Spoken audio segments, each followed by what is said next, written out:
What I want to do in this video is to make two parametrizations of essentially the same curve, but we're going to go along the curve at different rates. And hopefully we'll be able to use that to understand or get a better intuition behind what exactly it means to take a derivative of a position vector valued function. So let's say my first parameterization, I have x of t is equal to t.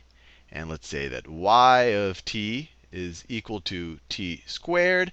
And this is true for t is greater than or equal to 0 and less than or equal to 2.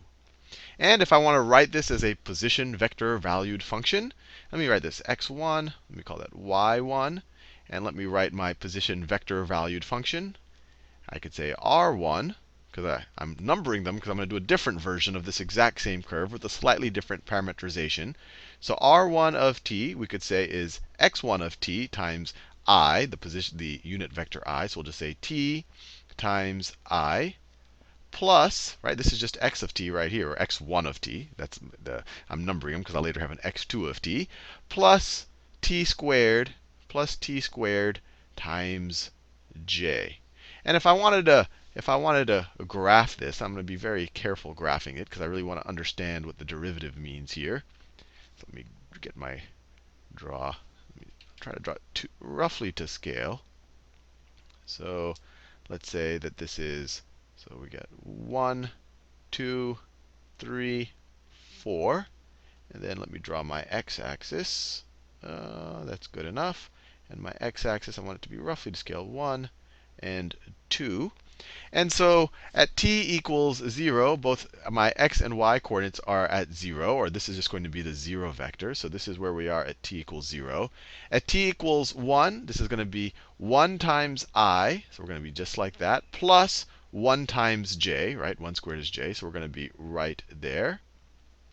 And then at t is equal to 2, we're going to be at 2i. So 2i, you can imagine 2 times I would be this vector right there. Right? 2 times I plus 4, right? 2 squared is 4. 4 times j. So plus this plus 4 times j, right? That's 4 times j. If you add these two vectors, heads to tails, you're going to get a vector that goes, that endpoint is right there. The vector is going to look something like this. I don't want to. So this is what, just to make it clear what we're doing, that's r1 of 2.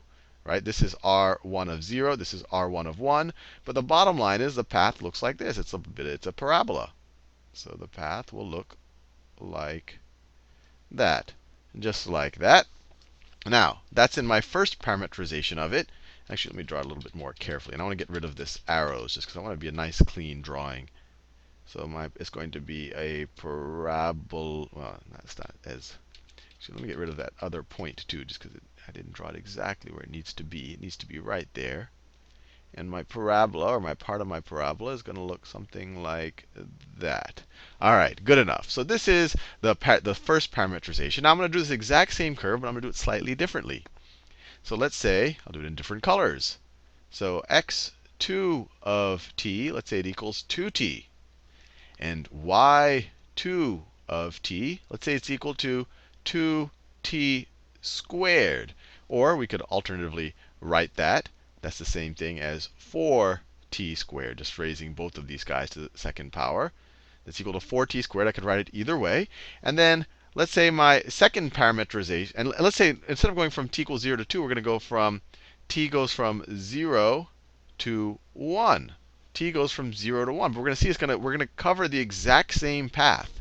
And our second vector or position vector valued function, r2 of t, is going to be equal to 2t times I plus, I could say 2t squared or 4t squared times j. And if I were to graph this guy right here, it will look like, I'll draw my axes again. It's going to look the same, but it's, I think, useful to draw it because I'm going to draw the derivatives and all of that on it later. So let's see, 1, 2, 3, 4, 1, 2. And then let's see what happens. When t is equal to 0, when t is equal to 0, or r of 0, all of these are going to be 0. We're just going to get the 0 vector. X and y are both equal to 0. When t is equal to 1/2, so when t is equal to 1/2, what are we going to get here? 1/2 times 2 is 1. And then we're going to get the point 1/2 squared is 1/4 times 4 is 1. So when t is equal to 1/2, we're going to be at the point 1, 1. And when t is equal to 1, we're going to be at the point 2, 4. Right? 2, 4. So notice the curve is exactly, the path we go is exactly the same. But before we even do the derivatives, these two paths are identical. I want to think about something. Let's pretend that our parameter t really is time, that t is equal to time. And that tends to be the most common, that's why they call it t. It doesn't have to be time, but let's say it is time. So what's happening here? In this first parameterization, when we go from 0 to 2 seconds, we cover this path, right? You can imagine after 1 second, the dot moves here, then it moves there. You can imagine a dot moving along this curve, and it takes 2 seconds to do so. In this situation, we have a dot moving along the same curve, but it's able to cover the same curve in only 1 second. In half a second, it gets here. It took this guy 1 second to get here. In 1 second, this guy's all the way over here. This guy takes 2 seconds to go over here. So in this second parameterization, even though the path is the same, the curves are the same, the dot is faster. Dot is faster. And I want you to keep that in mind when we think about the derivatives of both of these position vector valued functions. So just remember, the dot is moving faster. For every second, it's getting further along the curve than here. That's why it only took them 1 second. Now let's look at the derivatives of both of these guys. So the derivative here, so if I were to write r prime r1 prime of t. Let me do it in a different color, actually. I already used the orange. So let me do it in a blue. r1 prime of t. So this is the derivative now is going to be, remember, it's just the derivative of each of these times the unit vectors. So the derivative of t with respect to t, that's just 1. So it's 1 times I. So I'll just write 1 I plus, I didn't have to write the 1 there, plus the derivative of t squared with respect to t is 2t plus 2tj. And let me take the derivative over here, r2 prime of t.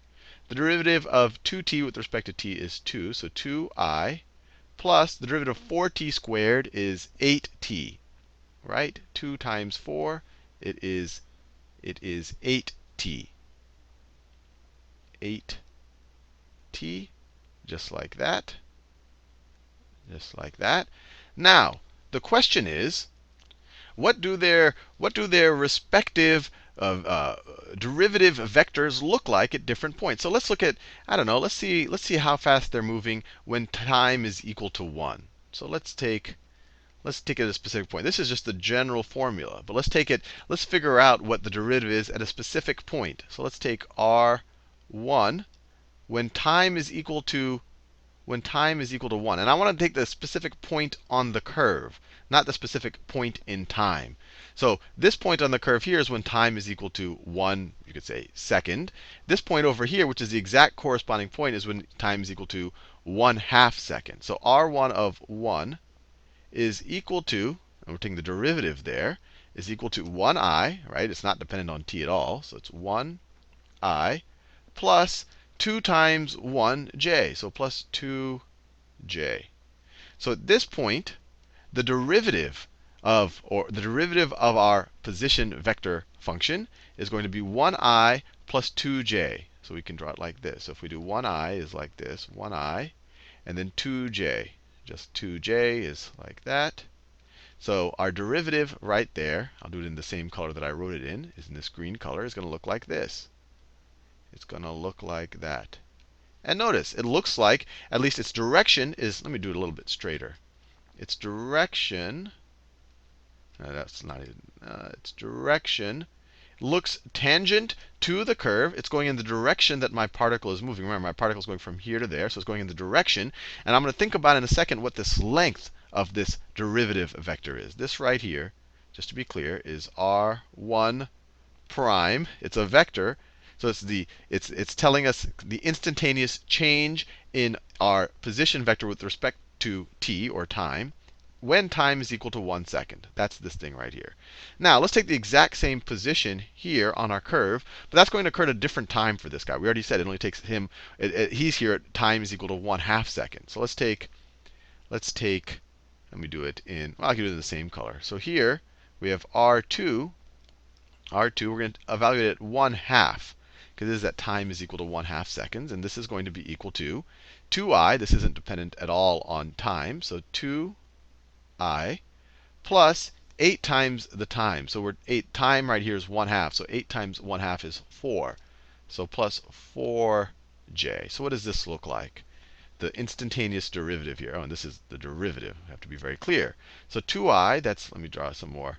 So 2i maybe gets us about that far, plus 4j will get us up to right around there. Plus 4j is that vector. So when you add those two heads to tails, you get this thing. You get something that, let me do it like, you get something that looks like that.